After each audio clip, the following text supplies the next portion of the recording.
So it is a proud privilege for me, and also we are very fortunate to have with us today Mr. Michael Highburger, who's spent a long time at Ramanashram.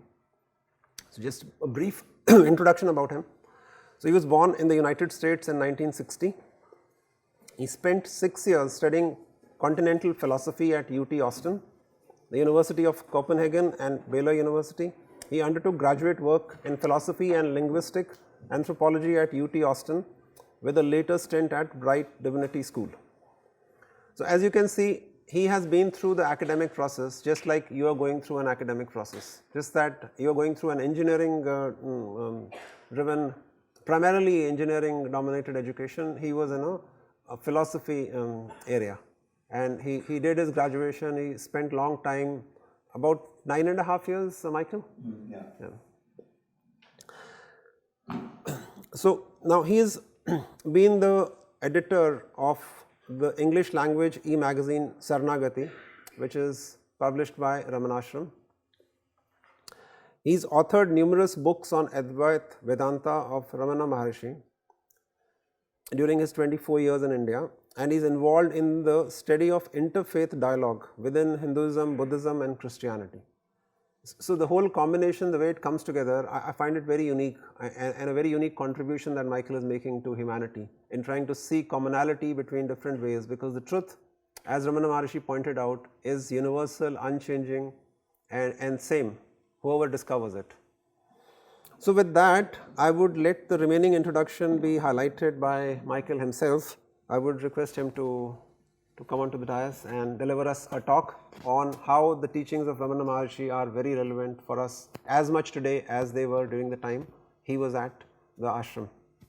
Right? Good afternoon, everyone. Can you hear me okay? Now, so, well, I speak with an American accent. Is that going to stumble you at all? Can you follow my English? You know, if you can't, just if you get stumbled over something I say, please just raise your hand, because well, it's easy for me to slow down. Sometimes when I'll speak too fast and I'll leave people behind. So just let me know. We'll go for about maybe 45 minutes and save some time for you all to make your contribution, maybe a comment or pose a question or a doubt or whatever. We'll try to do that at the end. So if somebody will help me keep time, I'll try to remember to do that myself. I'll take my watch off and try to remind myself, but help me on that. We want to save, see, it's now 12:15, so we would like to allow a few minutes at the end for you guys to make a contribution. Professor Godara has told me what you guys have been doing. So Ramana Maharshi, that name is not new to you.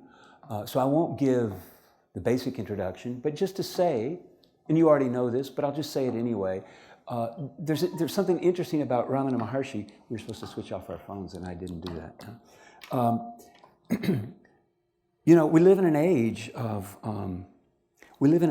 pluralism, and what we need now is a language that we can share. That's not specific to one religion or one tradition, and some of us may even be atheists. But Ramana Maharshi is available to anyone. It doesn't matter your religious background, whether you don't have a religious background, or for that matter, you do have a religious background, whatever tradition. It's a teaching that's kind of universal. That's magic for our time. That's what we need. We need language that we can share with one another while maintaining our own personal family tradition if we feel called to do that. Yeah. So he's not even asking us to believe in God necessarily. But he is asking us to believe that there's freedom from the difficulties that plague the heart and the mind. And that's important, perhaps, for some of us here. At least when I was a student, I used to get nervous like crazy when it was exam time, or I had to even write a paper. And I couldn't even sleep the night before. I would just study all night and come and take the exam because I would be too nervous to sleep, you know. So I hope you guys don't suffer that. But if you do, there are things you can do to help you. So we'll talk about that today. Okay, so the title of this talk is Self-Inquiry, Sri Ramana's Self-Help Tool for Overcoming Anxiety and Stress. For overcoming anxiety and stress. And overcoming means adjusting, moderating. We're all going to experience some anxiety at some point or some stress at some point, to moderate, to learn how to live with that and to have it not intrude on our ability to learn and thrive and grow and be happy. So maybe you've already covered this in your sessions that you've had already, but about 6 weeks before Ramana Maharshi came to Arunachala, he was a young boy, 16. At that time, he was called Venkataraman. He had a death experience. It was spontaneous. He felt like that he was dying, and he laid there in his uncle's house, rather, and instead of panicking to go to the hospital or something like that, there was no one in the house. He just said, "Oh, this body is dying." And his words were, when he reflected on it later, he said, "The shock of the fear of death drove my mind inwards, and I said to myself mentally, without framing the words, 'Now death has come. What does it mean? What is it that is dying?'" What is it that is dying? Now that moment changed his life, because what he discovered in that process, and that's really where this teaching that he gives called self-inquiry came from, was that experience. Because he began to ask himself, well, who is it that is dying? In other words, who am I? And at least when I was your age, I thought that I knew very well who this I is. And then later I learned, when I investigated, that I really don't know what it refers to. And this is what he's challenging us to do. And see, it's not the name that appears on our driver's license. It's not the name that our parents gave us, and it's not the attributes that we have, the history of our life. What does that I, when I say I, what does it refer to? So that was his question. Now, in his case, he had the immediacy and the power of the fear of death that he felt immediate, right there, impending. He had that to push him a little bit and made that question very sincere. So we're asked to try to, I think it's these glasses, yeah. We're asked to try to cultivate that kind of intensity, of that sincerity, of looking into our own hearts and our own minds to find out what's going on there. Now, Atmavichara, or self-inquiry, is, in a way, it's an advanced practice. So I want to talk about something that's more available for those of us who are busy studying, going to lectures, writing papers, taking exams. And it's not exactly who am I in the formal sense.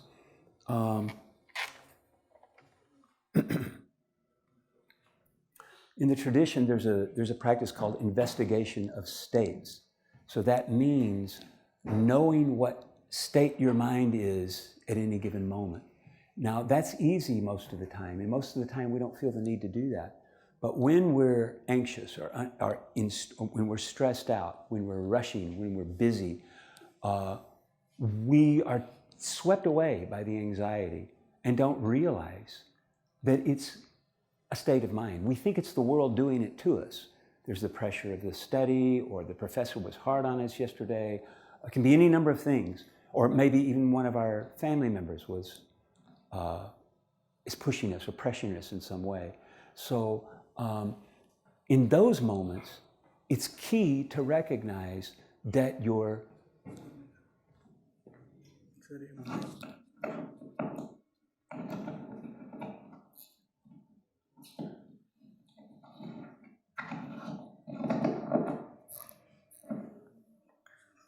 okay?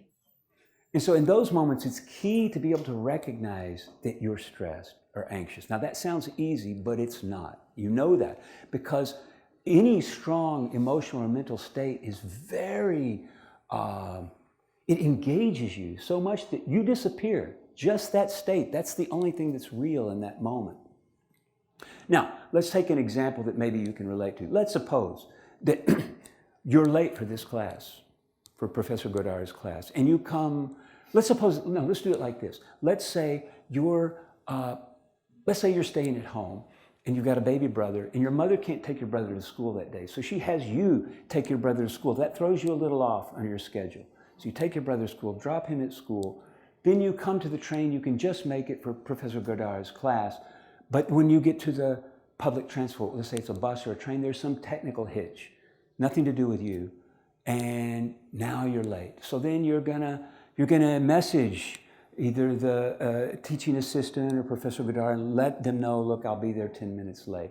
And just at that moment, phone goes dead, you can't get the SMS off. So you come, and class has already started, lecture's underway, you come barreling in, and then Professor Godard kind of gives you a suspicious look, like, hey, why are you late? Like, can't you manage to get here on time? And then you sit down, but you're in an excited state because you've been rushing. You've been panicking about being late. Nothing went right the whole morning. And you get here and you sit down to listen to the lecture, but your mind can't focus on the words just immediately because you're in this aroused state, okay? And just at that moment, Professor Godard calls on you and wants you to feedback what he's just been saying, and you're hopeless to do it, okay? Now, that's a situation that's realistic and that all of us can relate to. But there's kind of breakthroughs in understanding the human mind and you can say the neurobiology of the human body that helps us to understand why in that moment when you came and sat down that you couldn't immediately follow the words that the professor was saying. So he calls on you and you're embarrassed in front of the class because you can't answer a simple question that was just spoken about a few minutes or a few seconds earlier. And so that night you lay in bed and you feel really ashamed, like, what's wrong with me? Why couldn't, it was not a difficult question. Why was I unable to answer? And so what neurobiology is teaching us now, some of the breakthroughs are that anxiety and stress is a state of arousal in the nervous system. It's not coming from the thinking mind. You have no control of it. The cues of your environment are causing you to move into an autonomic state of threat, okay? It's involuntary, it's subcortical, it's reflexive, you don't have any control over it. You're panicked to get to class, and then what happens when you get to class, the professor calls on you, you're unable to answer. Why can't you follow the words in that moment? Because what they tell us, neurobiologists tell us, is that when we're in a state of threat, the very small muscles of the middle ear, they're the smallest muscles in the human being, are not activated. Because your autonomic nervous system is in a state of threat, you're ready for fight or flight. You're ready to defend yourself. So all the organs of the body are in a state of abeyance, shut down. In other words, they're preserving their energy for this fight or flight. Okay, now an example you can all relate to, suppose you step out to cross the street and you don't realize that a speeding car comes your way. Just in that moment, just at the last second, you jump out of the way. From an autonomic point of view, what the body does instantly, before your mind can think about it, shuts down all the organs, prepares the body for the jump reflex, okay? In that moment, you can't have conversations, you can't think about, your exam or anything like that. All thought, everything in abeyance, okay? You jump out of the way. Then when that threat state moderates, then you can get back to normal living. So it's a very useful feature of the human nervous system that allows us to respond long before the thinking mind comes on board. This is very slow. This cortical brain is very slow by comparison to the brain stem. And these immediate responses of the body, they're there. That's why we made it as a species. This system goes back very anciently, actually to reptiles. According to the understanding, we come from reptiles like 220 million years ago. And that kind of threat response is hardwired into our nervous system. And we have no actual control over it. Okay, now, why is that relevant? How is that relevant to Ramana Maharshi? How is that relevant to our theme about anxiety and stress? Because very often we think that when we're suffering anxiety or stress, there's something we're doing wrong. But what if the conditions of modern life, let's say as students in a very prestigious engineering college, the demands that are made on you day in and day out, what if your autonomic nervous system were in a mild state of arousal all the time?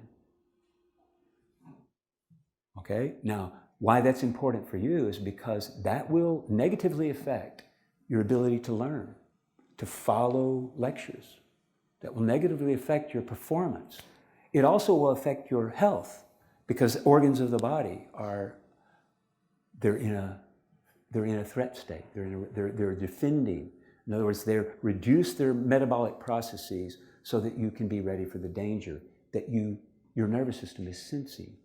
So it's very useful to know if you're stressed and when you're stressed, if you're anxious and when you're anxious. It's very useful to know that. And that's where Ramana Maharshi comes in, because the main difficulty with dealing with things like anxiety and stress and other difficult emotions is that we're carried away by them and we don't know what's going on inside us. So the first step in vichara, arguably, is the awareness to be aware, to remember to be aware. And I'm saying this is something you can practice throughout your daily life. You can just remind yourself to be aware what's going on in the body right now. For example, if you find yourself short breathing very quickly, and exhaling very quickly, that's a clue to you that there's some arousal in the autonomic nervous system. And there's things you can do, there's steps you can take to moderate that threat response. And if there's no actual threat, you want to do that. Now, for example, I was noticing Professor took me around, we saw some of the grounds today, and I saw the athletic, there's sports fields here and there's athletes here, but think about an athlete. Let's just take, like, say, track and field. An athlete's about to enter a race and they need to have that burst of power. So what do? They hyperventilate. They'll take long, deep inhalation, exhale very quickly. This is stimulating the threat response because they want to shut down the organs of the body, including the thinking mind, to be ready for that burst. When the gun fires, off you go. And you want to be at your maximum, okay? So the threat response is super useful, okay? But if you're using it at the wrong time, it can harm you, can hurt you. And you'll find this out through experience, if you haven't already, Now, the reverse. Let's suppose you're coming into the exam and you don't feel like you're quite ready, let's suppose. Or for whatever reason, you're nervous about that exam. Watch your breath. Are you exhaling quickly? Because if you are, you're telling your autonomic nervous system, danger, get ready. And this will not help you for the exam. In the track race, that'll be good, but not in the exam setting. So now you want to, and see, this is part of the inquiry. This is, in other words, you're gaining awareness, you're looking inside your body to find out what's going on. This is the first step in, like, who am I? Who am I is actually kind of advanced. What's going on in me right now? And right now, you're that anxiety about that exam, okay? So what do? You come to the exam, you notice, oh, wait a minute. I'm exhaling very quickly. Turn it around. Make yourself's a strong way to say it. Just coax yourself into lengthening the exhalation. Take a short inhalation, lengthen the exhalation. So these are the ways we can adjust those, biobehavioral responses that happen in the modern era. See, if you go back to our grandparents' age, our great-grandparents' age, that time, they were not as plagued they were not as much in time demand as we are. So we're constantly getting cues from our environment, or rather, let's say it like this. Our autonomic nervous system is constantly getting cues from the environment that there's potential danger. And that we want to be aware of, okay? So that's step one. Step one is remembering to be aware. Step two is to know what condition your heart and mind are at any given moment, okay? Now that we're calling investigation of states. And this is something that, this is something that in the modern world, not all of us are good at doing, looking within. Because, especially as students, you come to the hall, you hear the lecture, or you consult the text, or you consult the computer. Everything that's going to help you is coming from outside. But what Ramana Maharshi is saying, okay, but also there's resources within. There's things that you can do to enhance that process of learning, enhance your career, enhance the joy you have in your personal life with friends, enhance the life you share with your family and your future. There are things you can do and carry with you portably, don't cost you a penny, day in and day out, that can enhance your life, your sense of well-being, your sense of happiness, and the way you interact with others, as well as your performance in the workplace, you know?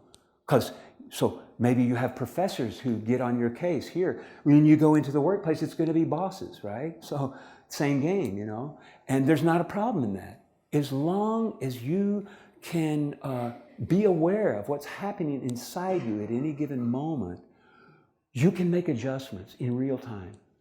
Or let's say it like this, you can learn how to cultivate the awareness that will allow you to make adjustments in real time that can really help you.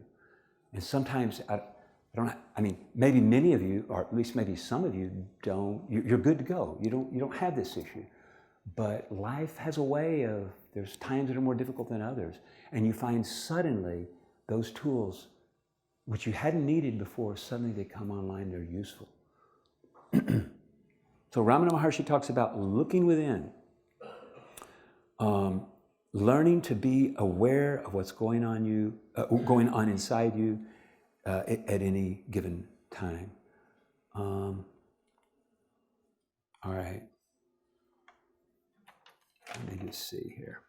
Okay, so we talked about the threat state.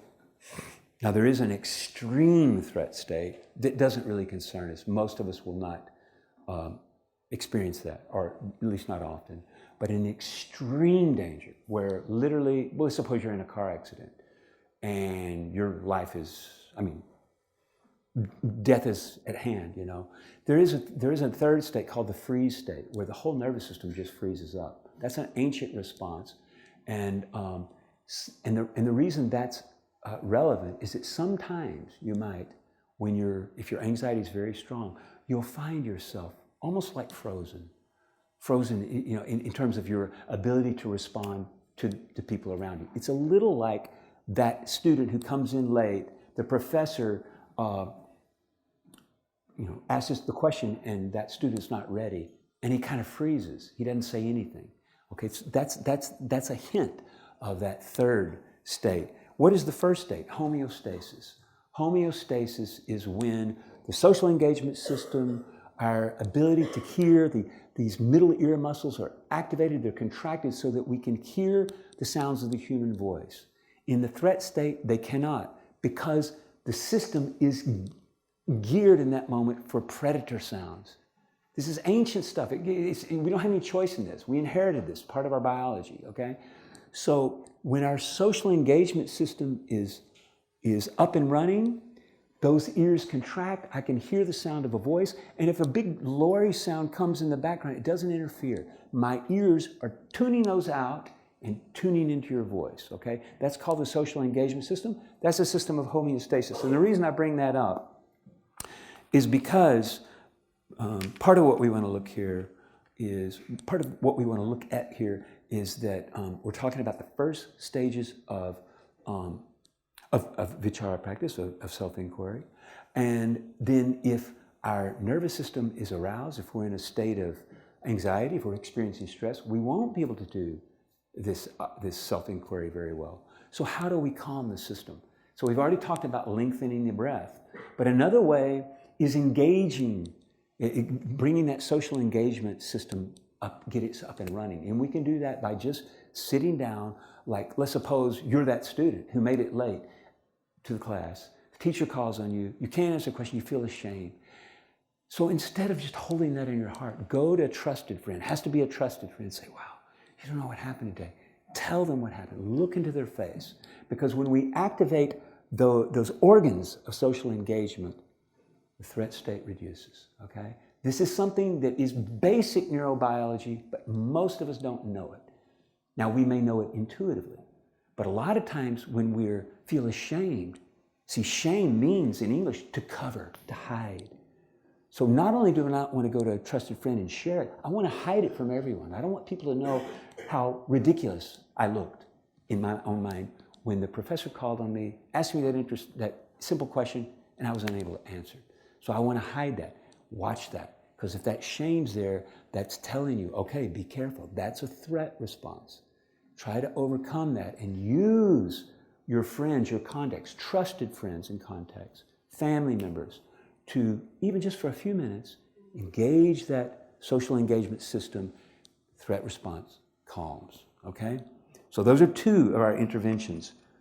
One we talked about just mechanically, just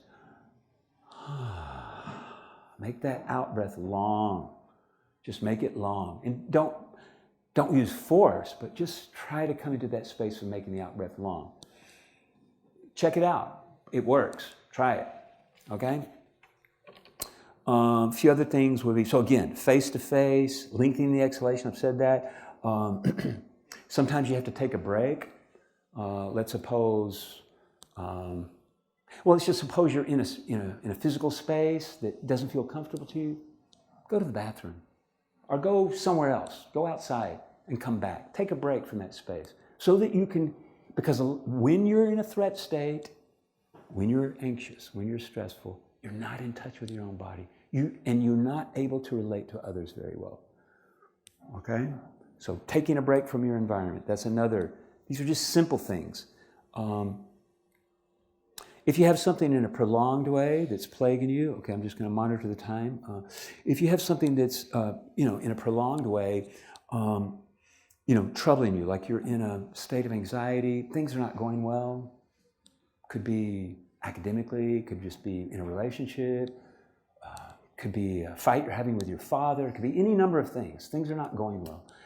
So, and this is kind of a spiritual practice really, is just pausing and taking stock of your life, okay? You might remember your deceased grandmother. I had a grandmother who just loved me like anything. Didn't matter how foolish I behaved, she would love me anyway. So when I get in a tight spot, I just bring her face to mind. Try it. You just need one person in your life, just one, deceased or living. Bring their face to mind. See how it helps you. Someone who cares about you more than anything, bring their face to mind. Recall them and wish them well if you want to. And that can help you to calm that threat response. Threat response is a metaphor for stress, anxiety, okay? Gratitude. Sometimes, this is an ancient practice. Every tradition uses it. You're down on your luck. Things are not going well. And it looks like you're not going to recover. Like everybody else, they can do it, but not me. I'm not a good enough student. I'm too whatever. Okay, stop and count your blessings. Count the things that are really good in your life. It can be simple things. Remember to do that. Try it. Just gratitude, It can just be 3 things that you can be grateful for. Okay, again, it's calming that threat response, calming the anxiety and the stress. Also, in your own mind, you can wish others well.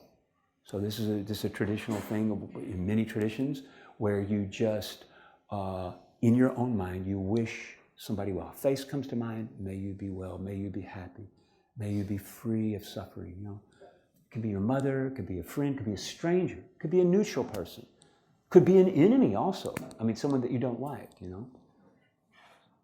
Okay, so now, so very briefly, we're going to talk about Atma Vichara. The reason we just went through all that is because very often, I should just say that in Ramana Maharshi's world, among Ramana Maharshi devotees, many people have difficulty practicing self-inquiry. And the reason is for all what we've just been discussing so far. The mind's not ready. In other words, there's not enough awareness about what's going on with you. And so you end up uttering those words, well, who am I? Who is hearing? Who is asking this question? There's not engagement with the question because you're not aware of what's going on in you. There's something more fundamental going on with you that's disturbing you. And so it becomes mechanical. So that's what you don't want to do, or rather, that's what you want to notice. You want to notice that if you're being very mechanical in your questioning. And what is the feeling of true questioning? Is a kind of sense of perplexity.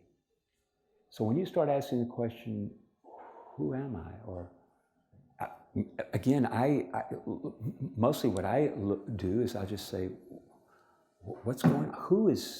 Who is anxious right now? Or who's asking this question? Who's standing here and speaking to a group of students right now?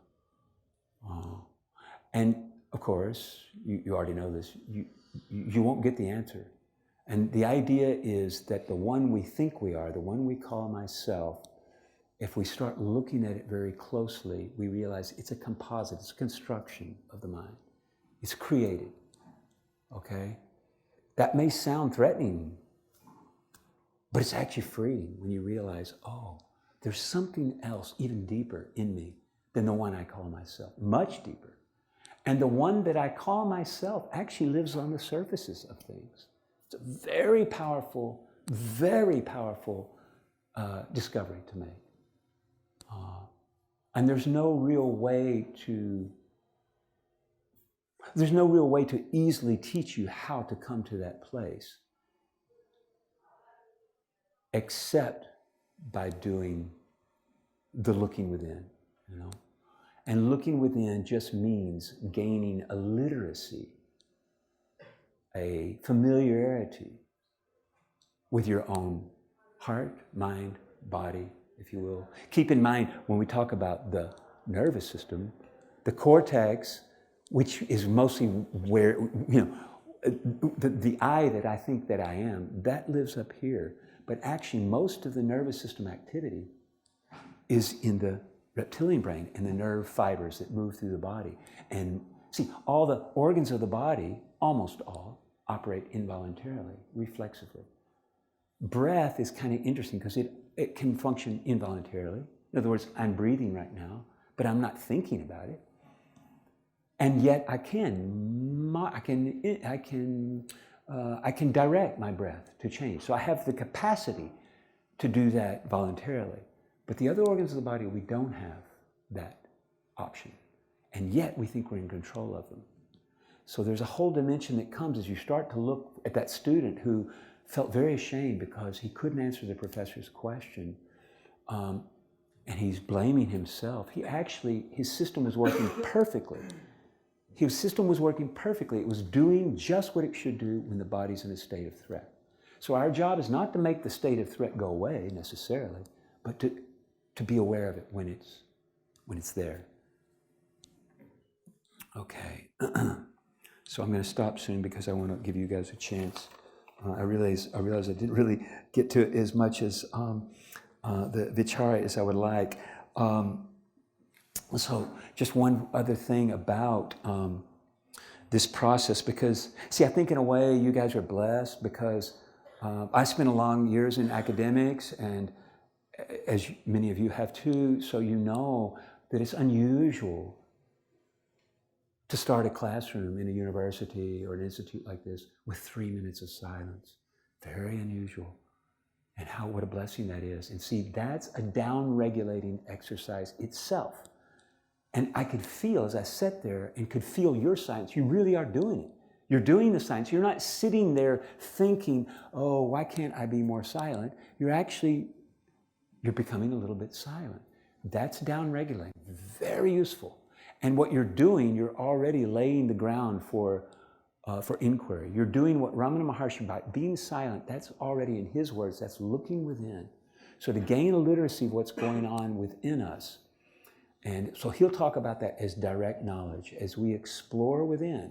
And we don't do this in lieu of our studies, we do it together.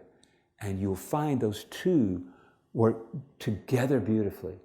Trust me, or rather don't trust me, just try it and see if your ability to function as a student, to learn, to remember, to perform well in your exams, to interact in a healthy, meaningful way with others. See if it doesn't improve, okay? In other words, what Professor Gurdara is doing for you in each of these classes, you can take that, it's just 3 minutes, you're learning, you don't know you're learning something, you're learning how to be silent with others for 3 minutes. Each time you come to his class, you can take that with you. And any time, on any day, you could take a moment apart and just be silent for 3 minutes. No one has to know what you're doing. It could be in one of the lounges here in the Institute. You just step off into a corner, sit down, be silent for 3 minutes. This is a great intervention, great neural exercise. You could say down-regulating exercise. It's also a vichara practice. It's an inquiry practice, because as soon as you start asking your mind to become still, and of course, all of us know it's not perfect. In other words, you will be trying to be still, but the mind will still be going. Okay? Accept that. But as you allow yourself to increase stillness within, this is already a kind of an inquiry, because you're gaining insight in that moment, in real time, about what's going on inside you.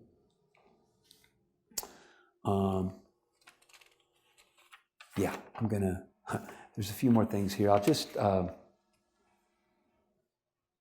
read this last paragraph, because now my time's up. But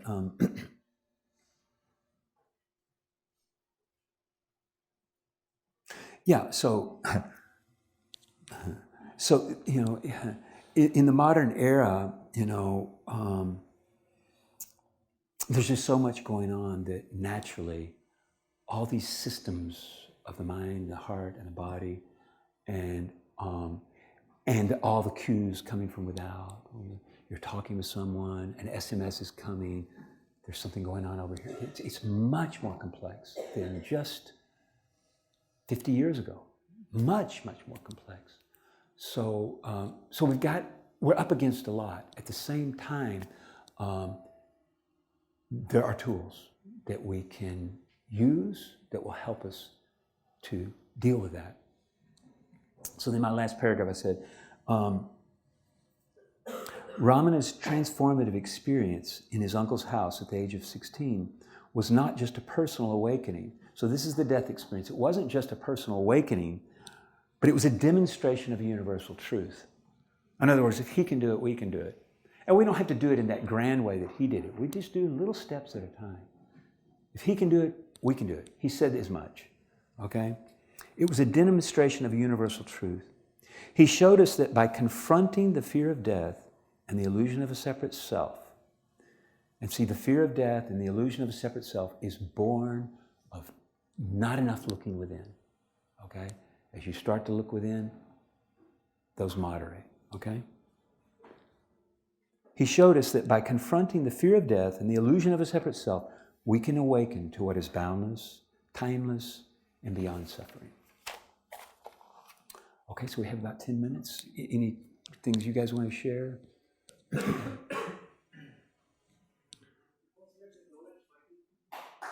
Thank you.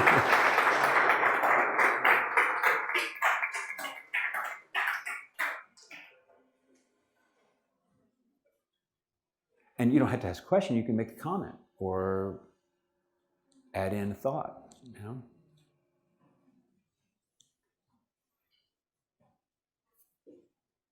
And don't be shy.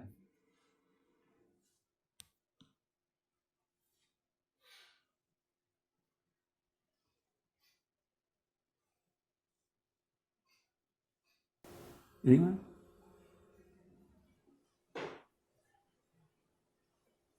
Well, I think let's interact. You may have doubts, you may have some questions to ask, you may want to say something. Feel free to speak.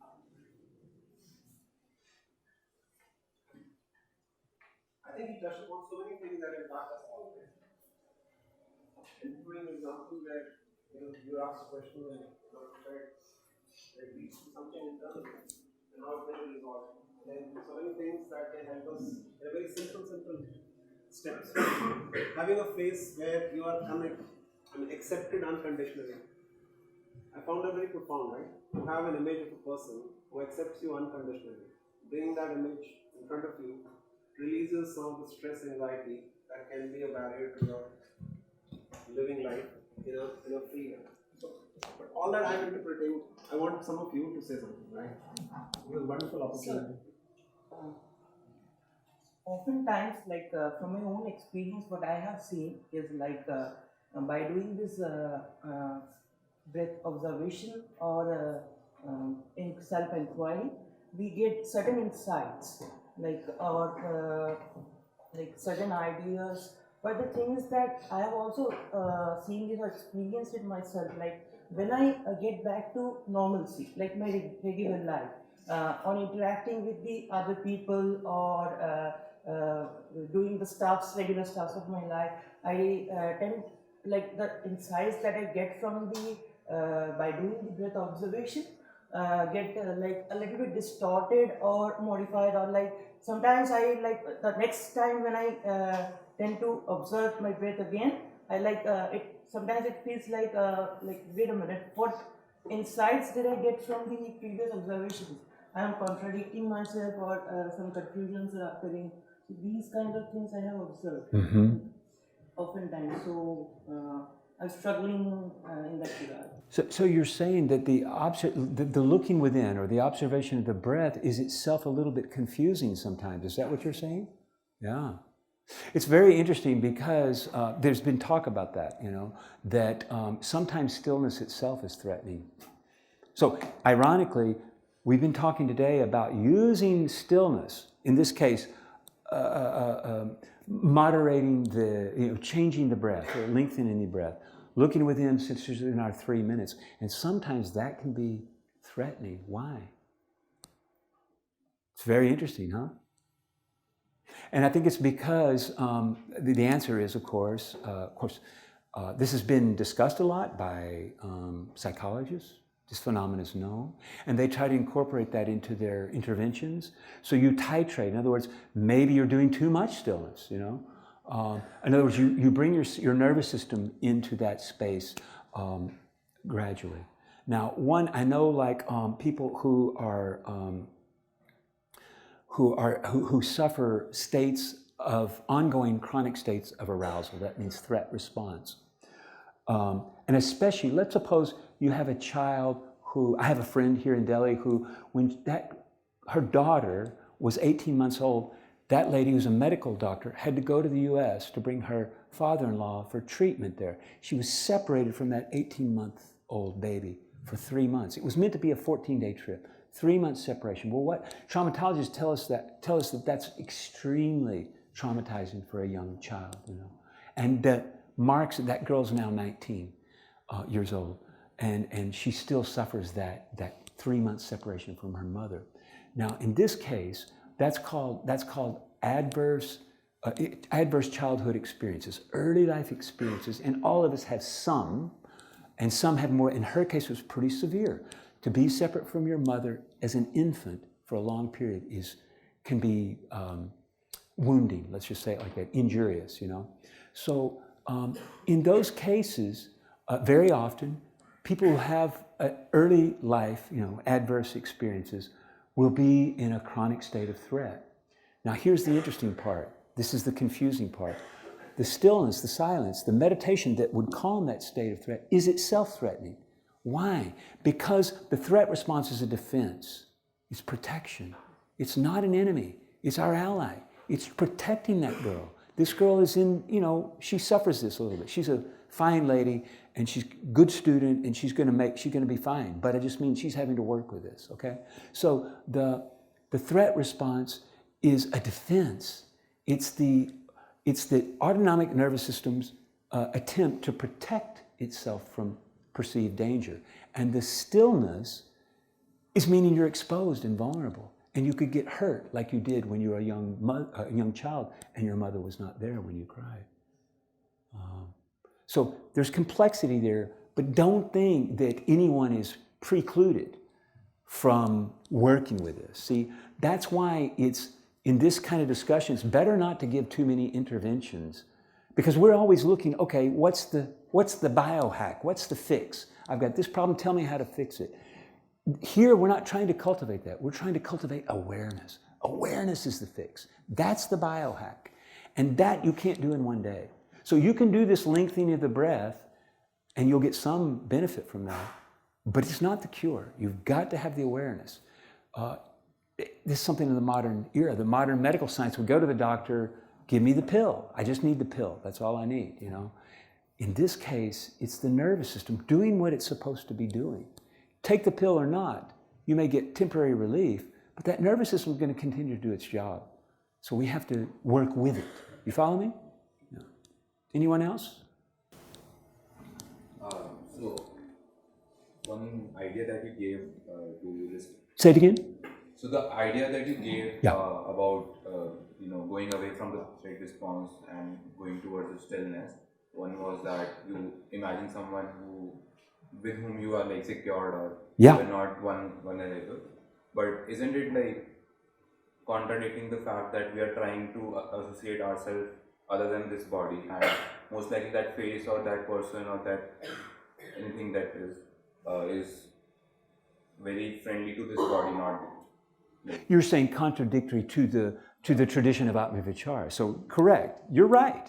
This is a beginning. This is pre-vichara, okay? So that's the next stage. So see, it's funny because Ramana Maharshi will say, you're not the body. If you know that, and if you're, how to say it? If you're not anxious, then you don't need to practice that. You can just go straight for vichara. The trick is sometimes we're anxious. We don't know we're anxious. I mean, we're chronically anxious and don't know it, chronically stressed. So we got to look in there and be honest with ourselves, find out first. If we are, deal with the anxiety and the stress first, okay? In other words, that's the next level, okay? What you're talking about. So I'm happy you pointed that out because it looks contradictory. Ramana Maharshi says, we're not the body. Why worry about anxiety? Well, good, if so long as your nervous system can hear that. Very often it can't. It's automatic. We have no control over it. No control over it means we can't just immediately make it go away. We can work with our nervous system. In other words, there's a saying in the Buddhist tradition, to become zero, you have to become one. Do you get that? Does that make any sense? To become zero means to be free of the illusion of a separate self. To become free of the illusion of a separate self, this is what we call egoism or narcissism. To become free of that illusion, you have to become, so it becomes zero, you have to become one. What is the one? That means homeostasis in the system. When the homeostasis is there, you're ready to take that next step. You follow me? And it can be some days you have that homeostatic functions in place, do the work you're talking about. Other days, not a good day, threat response, go back and use the other one. So it can be both, you're using alternately. You follow me? Yeah. Anyone else?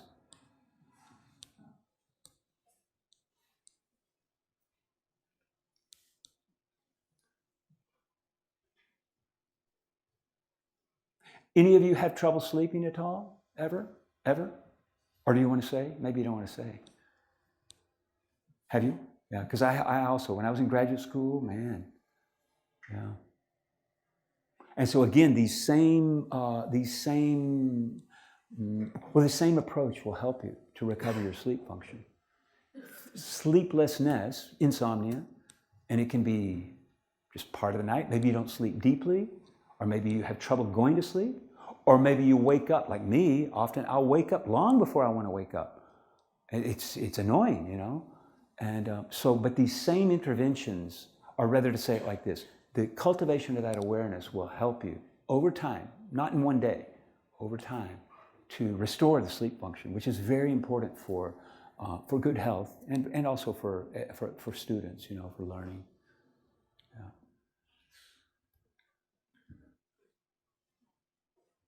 Yeah.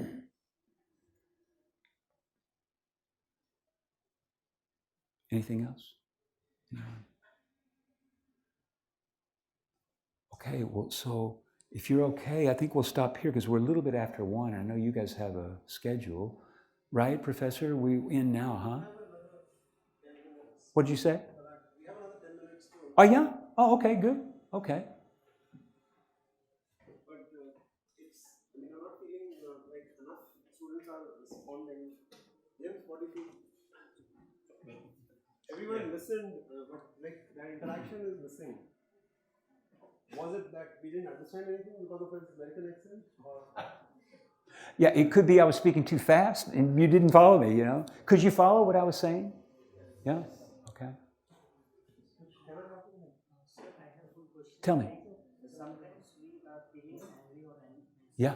So at that time we just express our emotions by doing this exercise kind of thing. So that may lead to some other actions in later. So I'm asking, like, if we suppress our emotions by doing this kind of exercise. Oh yeah, no, we don't want to do that. You don't want to suppress. Okay, did you guys hear the question? Supposing you're angry and you take these interventions and you just push the anger down. No, we don't want to do that. Because anything you try to push away is going to get stronger. You know, that won't help your anger. But can you, in the moment of being angry, can you be aware that you're angry? In other words, sometimes when you're angry, that person did it to me and they shouldn't have done that, and I'm going to show them, you know. You're just in that mode. That's all that's going on. You don't even know you're angry. It's their fault, you know, or it's the world doing it to you. So first to realize, oh, I'm angry. Sounds easy, but find out when you become really angry, or it can be any strong emotion, that you don't know that it's a mental state. It's a mental state. So first you realize, oh, this is anger. Anger is a mental state. And you have to remind yourself of that, you know. And that doesn't mean that necessarily it will go immediately away. But as soon as you create a little bit of space, this is a vichara practice actually. Awareness, like Ramana Maharshi's thing would be, who's angry? Okay, that's one response. Another way is just, first of all, notice that you're angry. In other words, this is anger. It's not what that person did, or it may be. But in any case, this is anger. And anger is a mental state. As soon as you can recognize anger as a mental state, you create a little bit of space. That's very useful. And over time, you can create more space. And you know, as soon as you recognize anger as a mental state, it reduces a little bit, both in terms of intensity and duration. Check it out. Find out, just through your own experimentation, see if it doesn't work. But that first step is not as easy as it sounds, because very often we get swept up by an emotion, and we're so swept up that we don't know that we're responding. We don't know that we're in something that's temporary. The only thing that's real in that moment is the anger and what the other person did or didn't do, you know? Is that, you follow me? Yeah.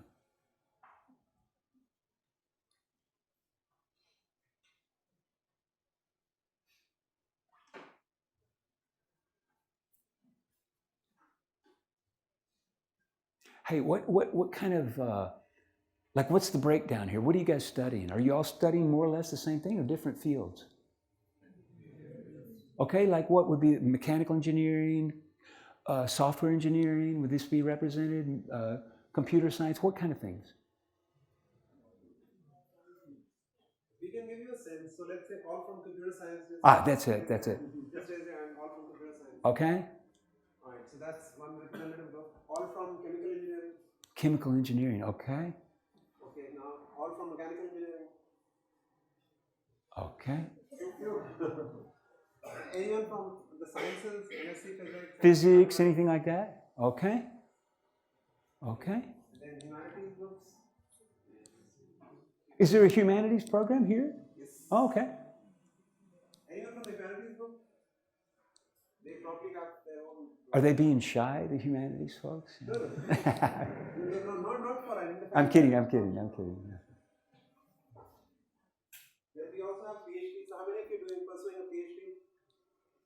Okay. In what area? In material science. I'm pursuing a PhD in material science. Okay. And the other PhD student, what are you pursuing a PhD in?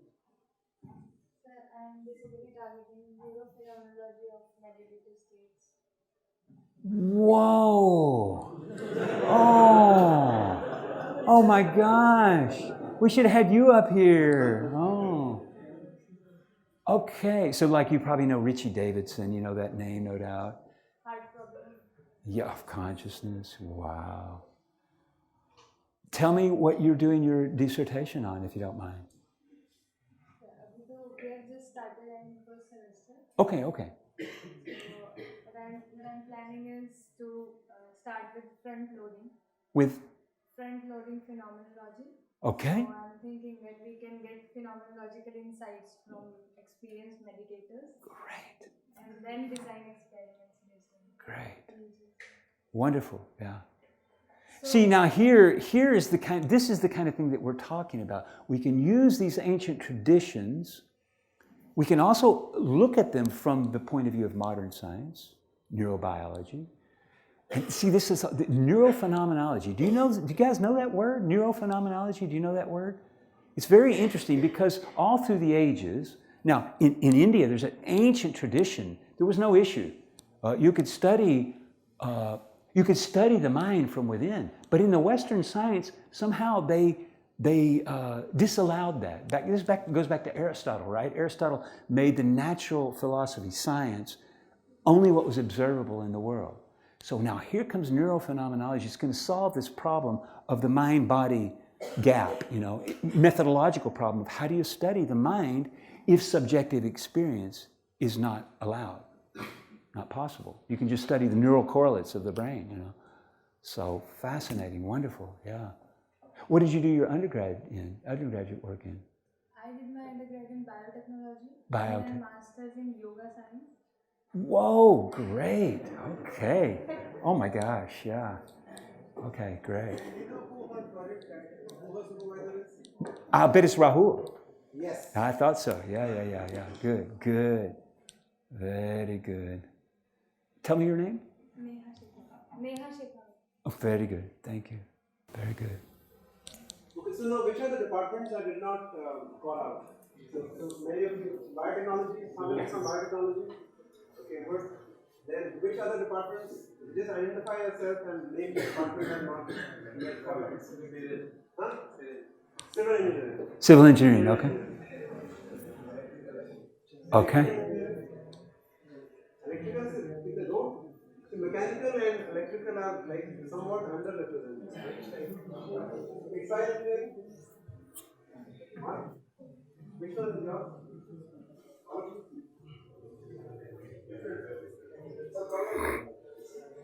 Wait, anyone not covered yet? Mathematics and mathematics. Mathematics and computing. Okay. How many from mathematics and computing?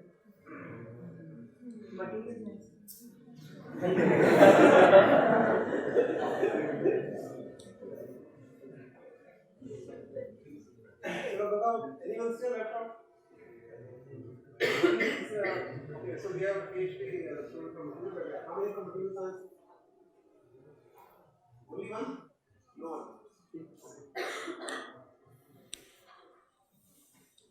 Okay, no further again, fine.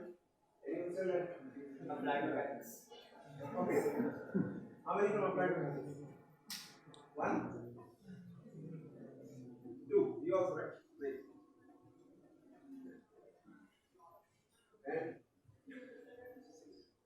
And energy science and engineering. Anyone?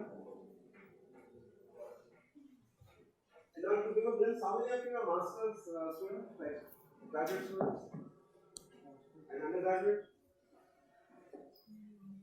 Oh, great. Thank you. Yeah.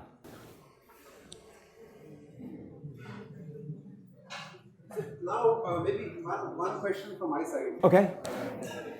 So, what would you suggest? Going from observation of the breath to the self-inquiry, how could they do it in a way that is like effective on a daily basis, and they know that they're doing it right?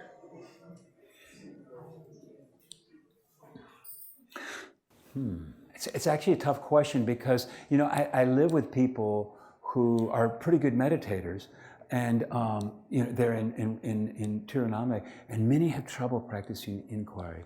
Now, I myself, I'm speaking about Ramana Maharshi's formal inquiry. I used who is hearing for long, long years in a meditation setting. And when I was in an intensive meditation environment, that means where you're sitting long hours a day, you can practice this practice, beautiful way.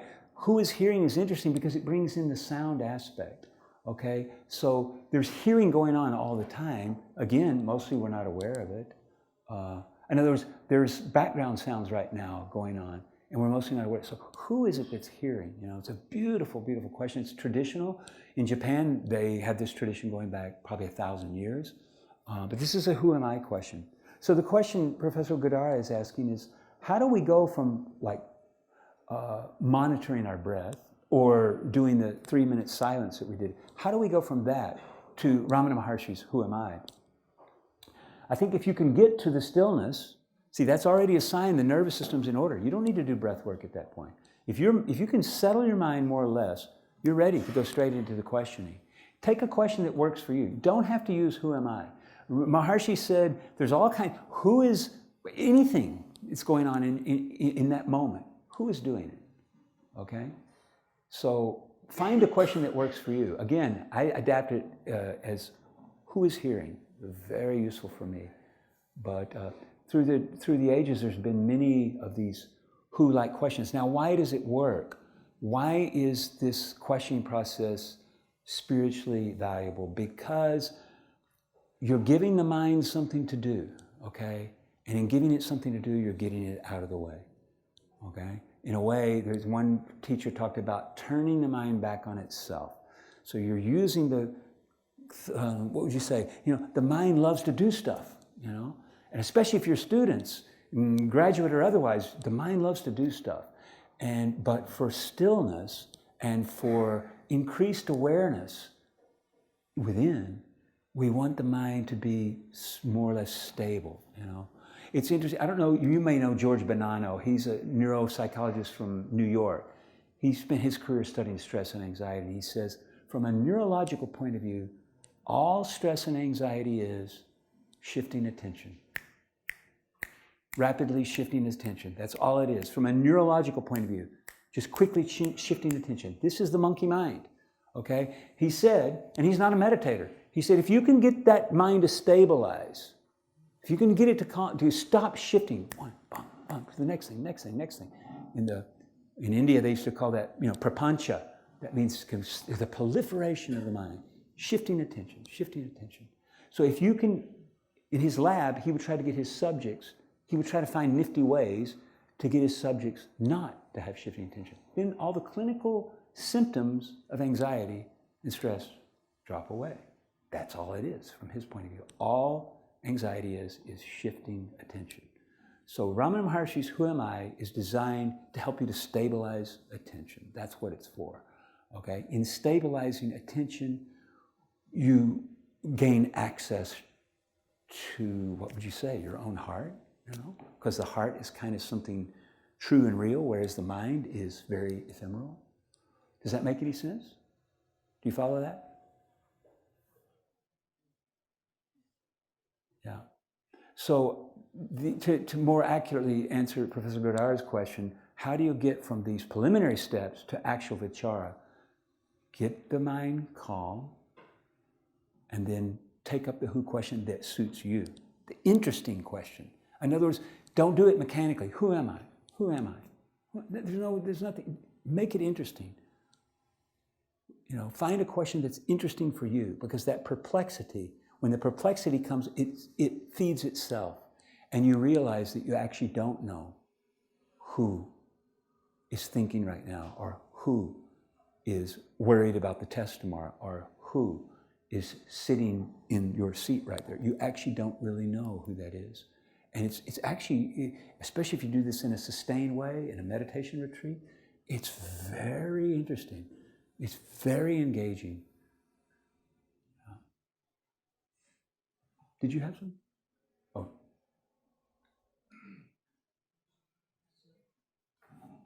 We talk a lot about anxiety and stress. Yeah. So then what about depression? If Yeah. What if someone is in a chronic state of depression? Yeah. So, like, Good. how? Yeah. So could you guys hear that question? We've been talking about stress and anxiety. We didn't bring up depression. We had anger, stress, anxiety, but we didn't bring up depression. And this is something, sorry to say, if it hadn't hit you yet, it's bound to happen in the course of your career, in the course of your academic career, probably.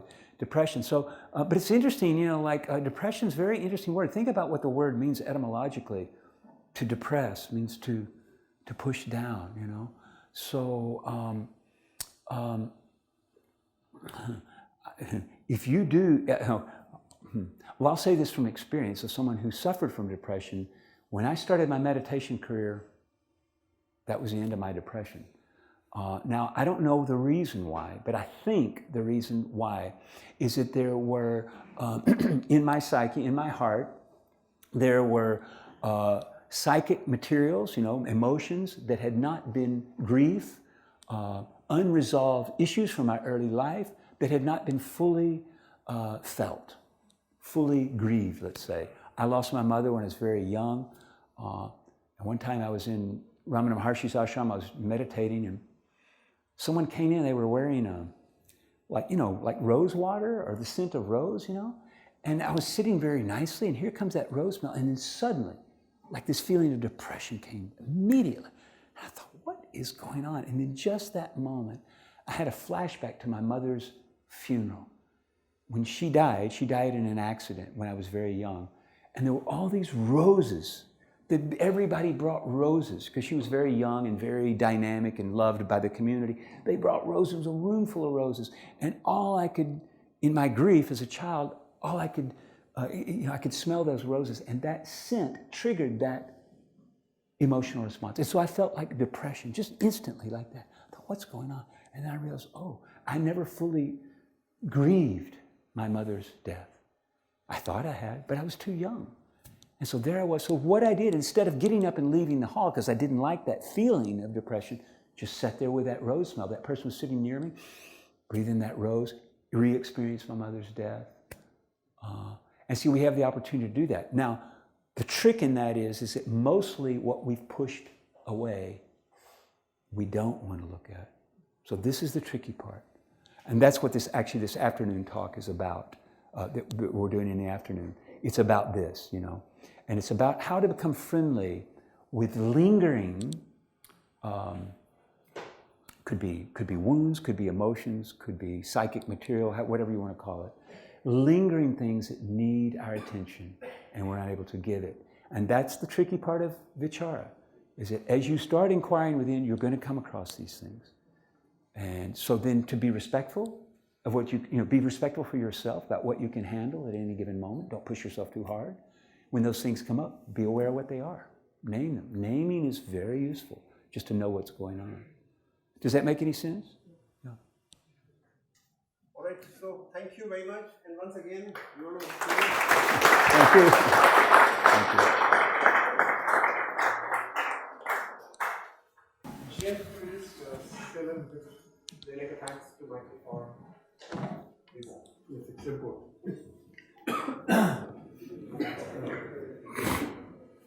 Well, on behalf of the Natural Resource Center for Value Education Engineering and on behalf of ITLE, I would like to thank Michael Highburger for being here and giving this lecture for this course to the students here. And we are looking forward to the afternoon talk. So all of you are welcome to please come there and listen to it. And this kind of represents, the interaction that we need to have with outside institutions nowadays, because nobody is really completely knowledgeable in one field. And here comes somebody who's actually been there practicing for 25 years in an area that we are all just beginning to get understanding. And therefore, the more you interact with him, perhaps later on in the evening after the talk, in person, perhaps you can get something about this interaction. Thank you very much. Thank you, James. Thank you. Thank you. So one last thing, I made a request in the beginning when there were fewer students, but now I'm making it to all of you.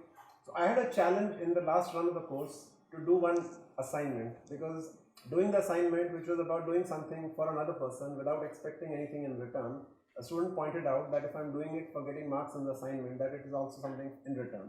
So I'm giving you an assignment where there's nothing in return, no marks, nothing, not graded. But can each one of you take on communicating the availability of the talk this afternoon from 4 to 5:30 in LH 1-1 to those who you think will benefit by listening to that? And do it purely out of wanting to give something to someone, not out of gaining anything. Because now I made it totally free. Thank you. Please take that out. Thank you.